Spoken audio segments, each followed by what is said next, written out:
The throne room was silent. King Theodore, eyes clouded with age and greed, stared at the goblet. Inside shimmered a liquid like spun moonlight. Before him stood Prince Caius, his son-in-law, a serene smile on his face. "The fountain of youth, your majesty," Caius announced, his voice echoing in the vast hall. "A single sip, and youth shall be yours again." Theodore's hand, gnarled and spotted with age, trembled as he reached for the goblet.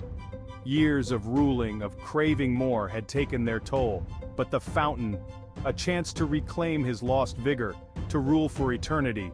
He brought the rim to his lips. The liquid tasted of mountain air and the first bloom of spring. A warmth spread through Theodore's body, chasing away the aches and stiffness. He laughed, a sound he hadn't made with true mirth in decades.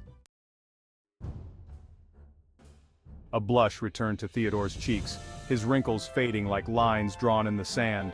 His stooped figure straightened, his eyes regaining their youthful sparkle. He looked across the throne room, no longer at a kingdom grown old with him, but at a world brimming with possibilities. "Incredible!" he boomed, his voice regaining its youthful strength. He strode down the steps, his movements fluid and strong. The courtiers gasped, their whispers bouncing off the high ceilings. He caught his reflection in a suit of polished armor. Gone was the weary old man. In his place stood a man in his prime, with a head of fiery hair and a glint of ambition in his eyes. The fountain had worked. He was young again. But the transformation didn't stop there. Theodore felt a strange tingling, a shrinking sensation. His clothes suddenly felt loose, his voice rising an octave higher.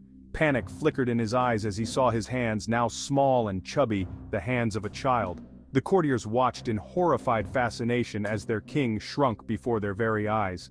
The youthful vigor was replaced by a childlike clumsiness. He stumbled, his words becoming a jumble of confused babbling. He fell to his knees, his tiny hands reaching out for something, anything to hold on to.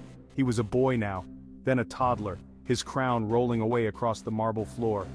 The fountain of youth. It wasn't a gift. It was a curse. Section 4. Frozen in fear. The guards, accustomed to the stoic presence of their king, stood frozen. Their faces, usually schooled into impassiveness, were now etched with confusion and fear. They looked at each other, speechless, unsure of what to do. Was this some sorcery, some trickery? Their king, their fearsome leader, was now a babe, lying on the floor, whimpering softly. His cries echoed in the silent hall, a stark contrast to the booming laughter from moments before. Their training had prepared them for battles, for rebellions, but nothing like this.